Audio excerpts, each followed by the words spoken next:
नमस्कार दोस्तों, मैं रवि सिंह और आप देख रहे हैं मेरा यूट्यूब चैनल सृजन और कॉम्पिटिटिव स्टडी सेंटर। अभी हम लोग लॉकडाउन के पीरियड में डिस्कस करेंगे सेट थ्योरी को, क्योंकि अभी सीबीएसई वाले बच्चे भी 10th का एग्ज़ाम दे चुके हैं और बिहार बोर्ड वाले बच्चे भी 10th का एग्ज़ाम दे चुके हैं। तो 11th का एक फर्स्ट चैप्टर है मैथमेटिक्स में सेट थ्योरी, और सेट थ्योरी एक ऐसा चैप्टर है जिसका यूज कंप्यूटर साइंस में भी होता है। मैथमेटिक्स में आप प्रोबेबिलिटी पढ़िएगा, उसमें होगा, परम्यूटेशन कॉम्बिनेशन में होगा, बहुत सारे मैथमेटिक्स के पार्ट में होता है, कंप्यूटर वाले लोग में भी होता है। तो सेट पढ़ना ज़रूरी है और इम्पोर्टेंट भी है सेट पढ़ना, वहाँ से चलेगा। तो हम लोग आज स्टार्ट करते हैं। सेट थ्योरी है क्या? बेसिकली सेट को समझने के पहले इसका एक डेफिनेशन समझिए, और सेट पे में ही मेरा 10 मिनट आपको हम समझाएंगे।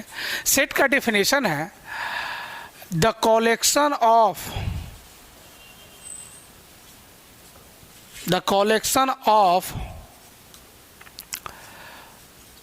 वेल डिफाइंड ऑब्जेक्ट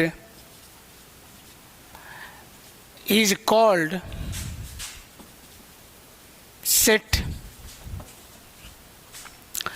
मतलब है कि जो वेल डिफाइंड ऑब्जेक्ट का जो कलेक्शन है वही तो सेट है। अब हमको ये समझना होगा कि वेल डिफाइंड क्या है। बारी बारी से पूरे सेट को समझने के पहले उसका डेफिनेशन समझना पड़ेगा, और तब उसको सेट को लिखा कैसे जाता है वो समझना पड़ेगा।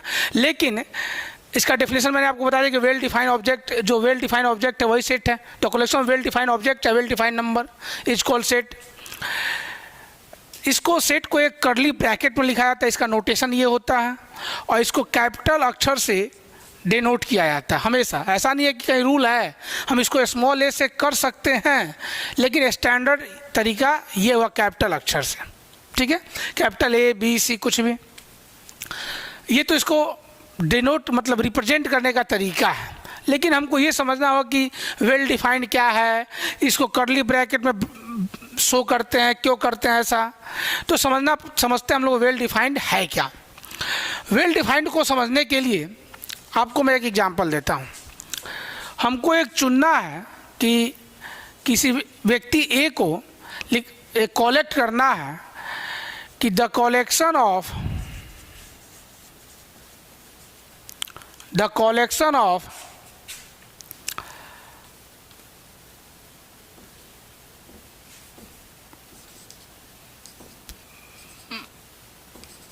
talented cricketer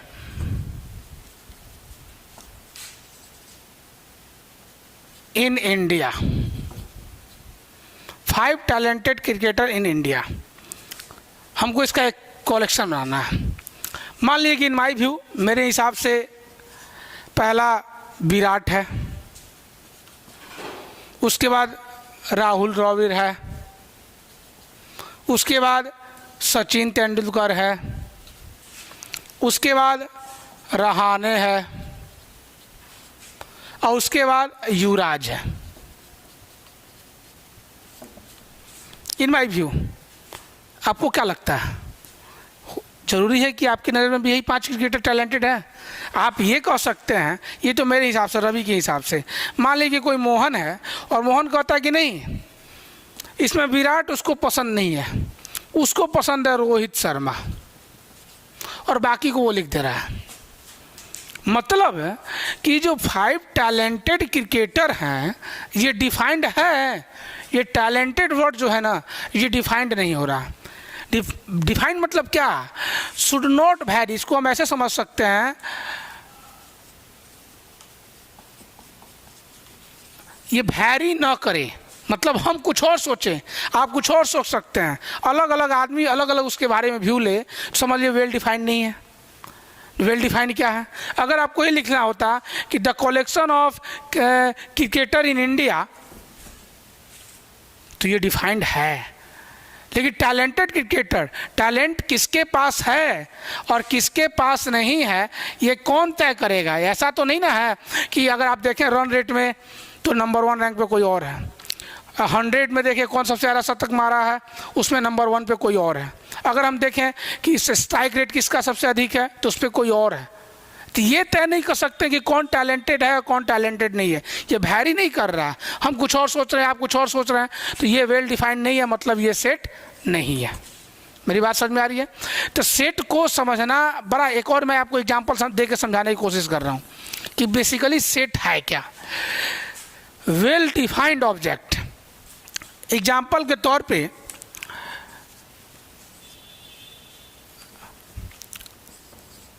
collection of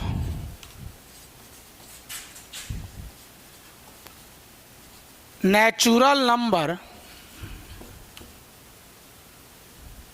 the collection of girls in your class,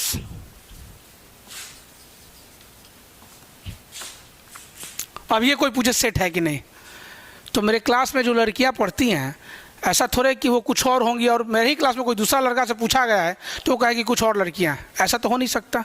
हम दोनों के हिसाब से वही लड़कियां हैं। मान ली कि 3 लड़कियां मेरे क्लास में पढ़ती हैं, रिंकी मान लेते हैं, गुड़िया मान लेते हैं, Priyanka,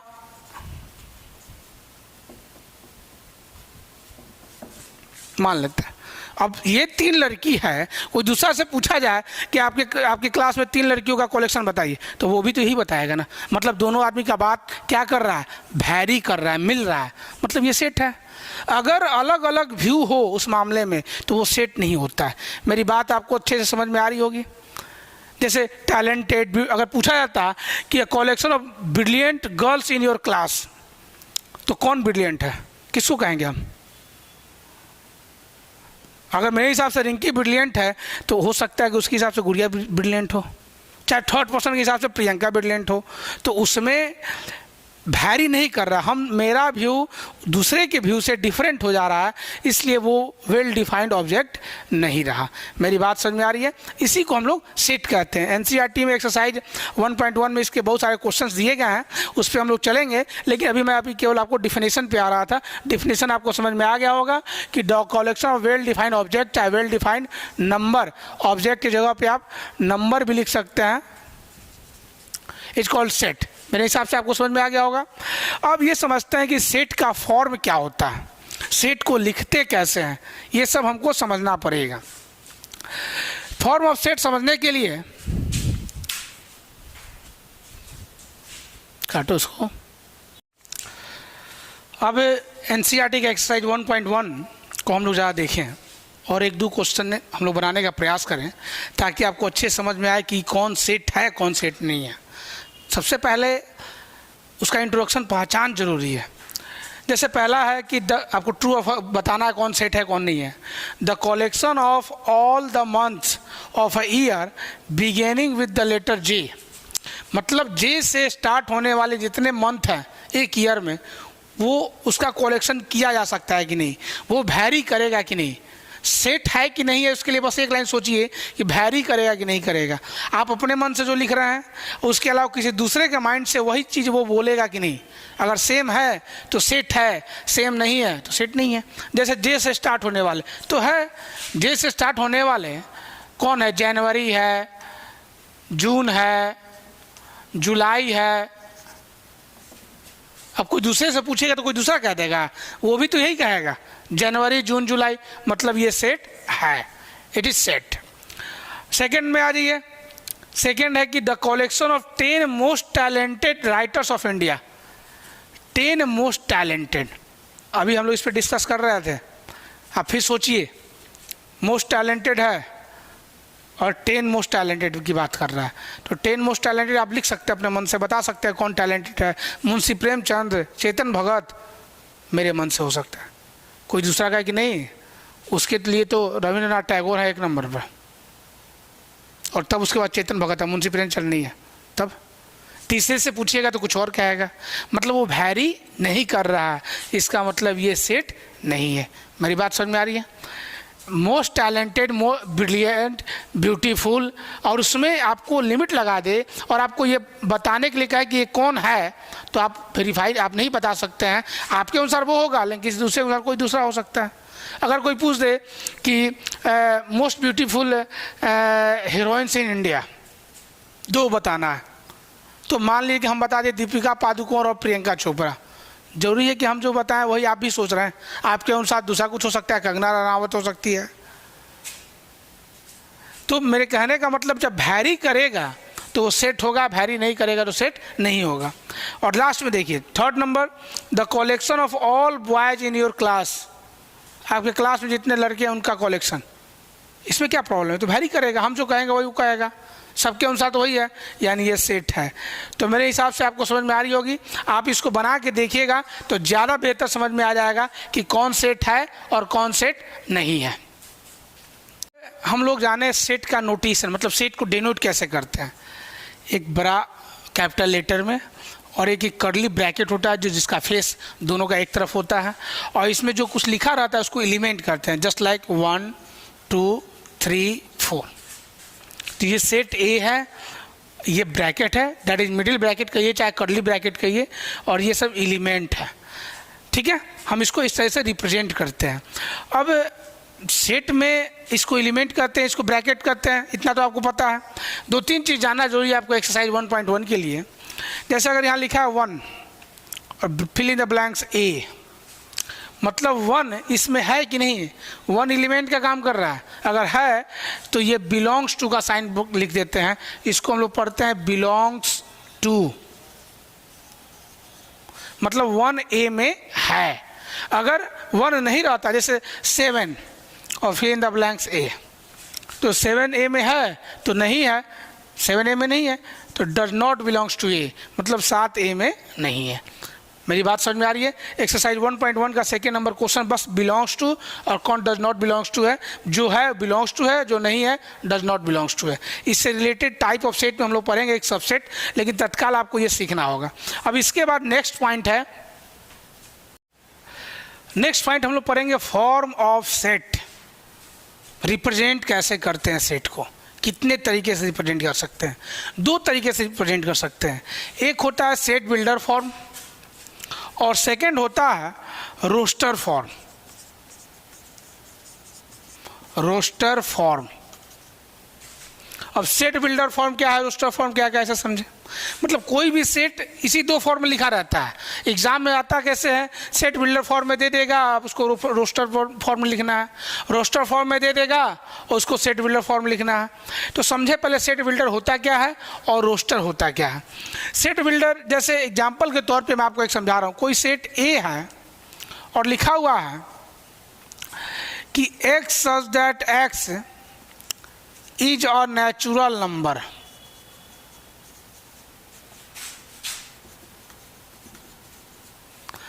and x is less than 5। x एक ऐसा नेचुरल नंबर है जो 5 से छोटा है। इसी को हम ऐसे लिख सकते हैं 1 2 3 4।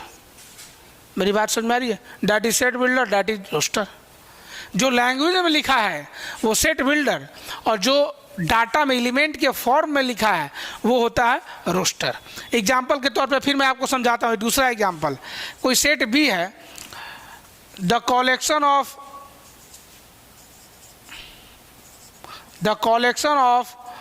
Boys in your class.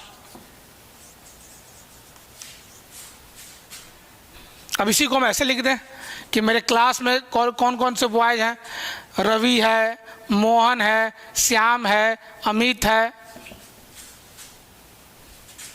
ये सेट बिल्डर, ये रोस्टर।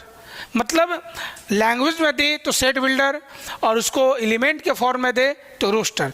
सेट बिल्डर से रोस्टर में चेंज करना बड़ा आसान होता है, लेकिन रोस्टर को सेट बिल्डर के फॉर्म में चेंज करना थोड़ा सा मुश्किल होता है और ढूंढना पड़ता है कि किस रूल के आधार पे ये लिखा गया है। उसको हम लोग एग्जाम्पल से 1-2 एग्जाम्पल बनाएंगे तब आपको ज़्यादा अच्छा समझ में आएगा। अब जैसे एग्जाम्पल के तौर पर हम लोग सीख रहे हैं, जैसे ये कोई सेट दिया ए, इसको चेंज करना है रोस्टर के फॉर्म में। सेट है क्या बेसिकली कि x such that x, x को एक नंबर हम अपने पास से ले रहे हैं, x such that x is a natural number less than 6। X एक ऐसा नेचुरल नंबर है जो 6 से कम है, लेस दैन 6। तो इसको हम लोग ऐसे रिप्रेजेंट कर सकते हैं, जब 6 से कम है इसका मतलब 1 2 3 4 5 है। ये सेट बिल्डर में दिया था, इसको हमने रोस्टर में चेंज कर दिया। मेरी बात समझ में आ रही है? एक दूसरा एग्जांपल मैं आपको बता रहा हूँ, ये दिया आपको रोस्टर के फॉर्म में और इसको सेट बिल्डर में चेंज करना है। रोस्टर से सेट बिल्डर चेंज करना थोड़ा सा मुश्किल है। जैसे अब इसको कैसे लिखेंगे, इसको सेट बिल्डर फॉर्म में चेंज करके मैं लिख रहा हूँ एक्स सच दैट एक्स। आप यहाँ देखिए कि 3, 6, 9, 12, 3 का मल्टीपल है। 3 के टेबल में 3, 3 2 6, 3 3 9, 3 4 12। तो x such that x is a multiple of 3 का तो मल्टीपल है। अब खाली अगर इतना पे लिख के छोड़ दे कि 3 का मल्टीपल है तो यहाँ तक चला जाएगा ना, 12 के बाद 15 हो जाएगा, 15 के बाद 18 हो जाएगा। लेकिन यहाँ क्या कह रहा है, 12 तक ही है। तो फिर आपको यहाँ लगाना पड़ेगा and less than x less than 15। मतलब ऐसा है कि जो 3 का मल्टीपल भी है और 15 से छोटा है, तो इसका मीनिंग हमारा यही आएगा।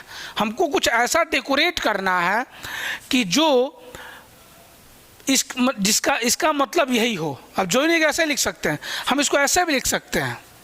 देखिए, x such that x is an positive integer and 3x greater than 0 and less than 15, less than 13। ऐसे भी लिख सकते हैं। दोनों का मतलब यही हुआ। मतलब सेट बिल्डर रोस्टर फॉर्म को सेट बिल्डर फॉर्म में चेंज करने के लिए बहुत सारे टाइप से डेकोरेट कर सकते हैं, लेकिन सेट बिल्डर फॉर्म को रोस्टर फॉर्म में चेंज करने का एक यूनिक तरीका है। इसका जब भी वैल्यू होगा तो यही होगा, इसके अलावा कुछ नहीं होगा। मतलब ये यूनिक है। सेट बिल्डर से रोस्टर यूनिक है, जबकि रोस्टर से सेट बिल्डर यूनिक नहीं है। तो अपेक्षा है कि आपको अच्छा समझ में आ रहेगा। ये हमारा फर्स्ट लेक्चर है। इसके बाद मैं इसके और टाइप ऑफ सेट में चलेंगे। तब तक आप इसको पढ़ें और प्रैक्टिस करें।